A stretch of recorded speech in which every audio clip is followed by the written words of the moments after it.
আমি একজন content creator, আমি সব সময় রিচ এঙ্গেজমেন্টের দিকে বেশি গুরুত্ব দিই। আমার সামনে যার ভিডিও আসুক, সে ছোট ইউজার না বড় ইউজার সেটা দেখার টাইম নেই। আমি সম্পূর্ণ ভিডিওটা দেখি, সম্পূর্ণ ভিডিও দেখে একটা গঠনমূলক কমেন্ট করে দিই। আর ওখান থেকে আমি কিছু জানার চেষ্টা করি, কিছু বোঝার চেষ্টা করি, কিছু শেখার চেষ্টা করি। আসলে শেখার কোনো শেষ নেই। আর ওখানে যারা যারা কমেন্ট করছে, কমপক্ষে 5টা কমেন্টের রিপ্লাই তো আমি করি, আর কয়েকটা রিয়েক্টও আমি করে দিই।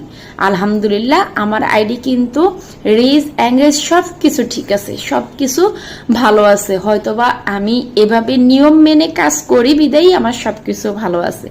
সো হ্যালো এভরিওয়ান, আসসালামু আলাইকুম। কেমন আছেন সবাই? আশা রাখছি আল্লাহর অশেষ রহমতে সবাই অনেক বেশি ভালো আছেন এবং সুস্থ আছেন। আলহামদুলিল্লাহ আপনাদের দোয়ায় আমিও ভালো আছি। আসলে আমার যে ঠান্ডা লাগছিল, ঠান্ডাটা আমার এখনো ভালো হয় না।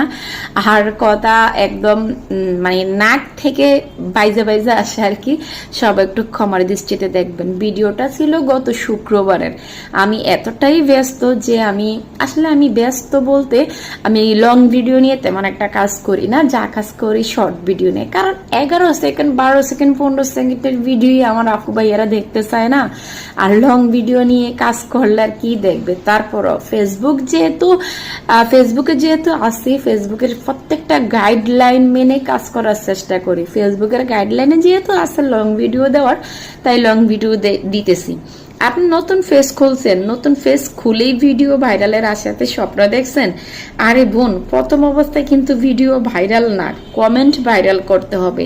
তাই আপনার সামনে যার ভিডিওই আসুক, হোক সে বড় ইউজার আর হোক সে ছোট ইউজারটা কেমন সেটা দেখবেন না। যার ভিডিও আপনার সামনে আসছে ভিডিওটা সম্পূর্ণ দেখবেন, দেখার পরে ওই ভিডিও রিলেটেড একটা কমেন্ট করে দিবেন। আর যদি সম্ভব হয়, যেহেতু কমেন্ট করছেন, তার নিচে যারা কমেন্ট করছে 5টা কমেন্টের রিপ্লাই দিয়ে দিবেন আর কয়েকটা রিয়েক্ট দিয়ে দিবেন। দেখবেন আপনার এঙ্গেজমেন্ট কিন্তু বেড়ে গেছে। আর এঙ্গেজমেন্ট যখন আপনার গ্রিন থাকবে, আপনার আইডিতে এঙ্গেজমেন্ট যখন গ্রিন থাকবে, তখন পরবর্তীতে কিন্তু রিচ এমনিতে চলে আসবে। রিচ যেহেতু ফেসবুকের হাতে, ওটা দিয়ে আমরা কিছু করতে পারবো না, কিন্তু এঙ্গেজমেন্ট কিন্তু আমাদের হাতে। তাই বেশি বেশি রিপ্লাই কমেন্ট আমাদের করতেই হবে। আর যদি সম্ভব হয়, যদি সময় থাকে, সবাই লাইভে যাওয়ার চেষ্টা করবেন।